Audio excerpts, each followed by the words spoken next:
Church. This is Matthew Foster, and this is Nancy Lee Foster.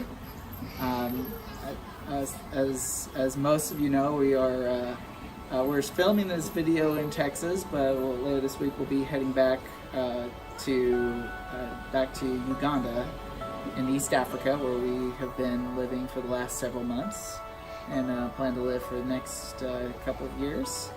And just a little bit, just wanted to share our story of how we ended up there. And so it was, we've been very established in Texas and in the Conroe area for a number of years. And we got married and had 5 children and established a job and church and other ministries and other good things for many years.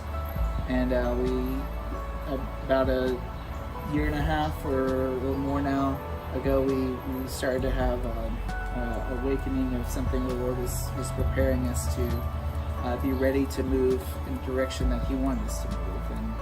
And within that, it was kind of a picture of obedience by following a path that was uncertain and not being sure what He was doing, not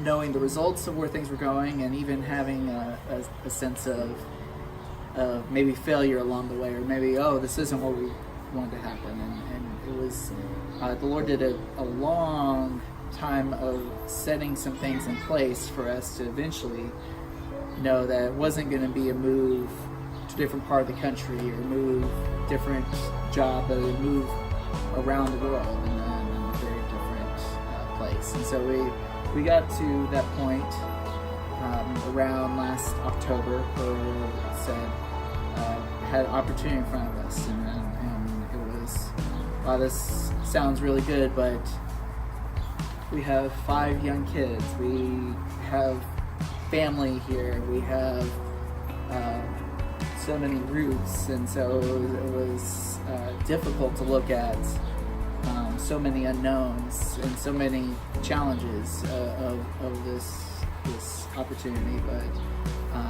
through it all, just felt as we continued to seek after the Lord and continue to learn more about what the Lord was doing, it just was made more clear to us, spirit and discernment and prayer and talking to others, that this was the next stage of where He wanted us to go, and that our level of obedience within that.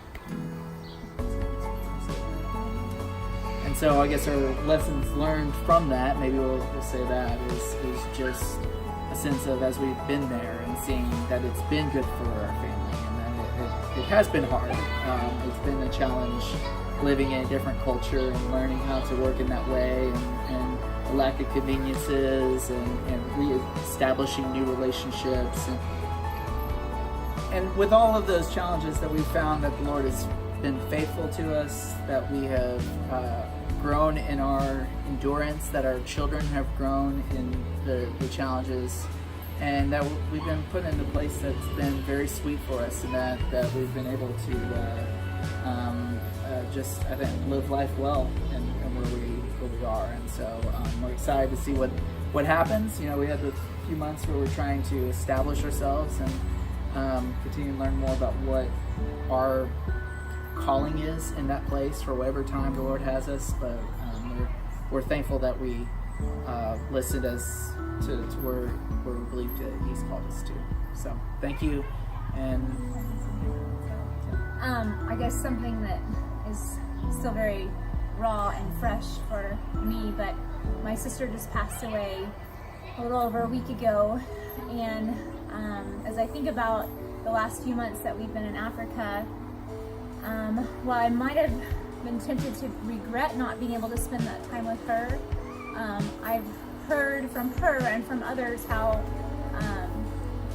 our decision and commitment to go to Africa sort of sparked in her life a desire to reconnect with the Lord. And so it brings me such encouragement and joy to know that as we just follow the Lord the best that we can, that He will use that in ways that we can't imagine. And so even as we go back, there are challenges that I see that make it more difficult to go back now that she's gone. But I trust that as we obey Him, that He will work all these things out. And so,